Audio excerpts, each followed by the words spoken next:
আচ্ছা, এখানে দেখো কি লেখছে, রেজার কাছে 5,348 টাকা আছে, হিয়ার কাছে 3,685 টাকা আছে। হিয়ার থেকে রেজার কত টাকা বেশি আছে? তাহলে রেজার আছে কত? 5,000 টাকা, মানে 5,348 টাকা। হিয়ার আছে 3,685 টাকা। রেজার টাকা বেশি আছে, কত বেশি আছে এটা আমাদের বের করতে হবে। আমরা কীভাবে বের করবো? বিয়োগের মাধ্যমে বের করবো। কীভাবে বিয়োগ করবো?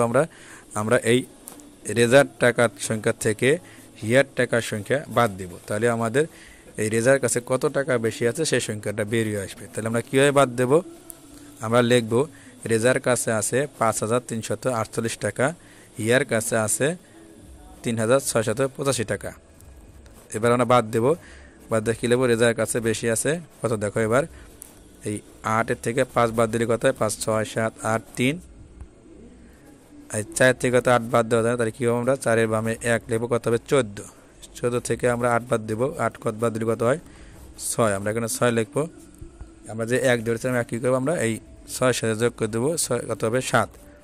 এই 3 থেকে কত 7 বাদ দেওয়া যায় না, আমরা কী করবো? 3-এর বামে আমরা 1 ধরে নেবো, কত হবে? 13। 13 থেকে 7 বাদ দিলে কত হবে? 6। আমরা 6 লিখবো। আমরা 1 ধরেছিলাম, 1 কী করবো? 1 3-এর সাথে যোগ করে দেবো, কত হবে? 4।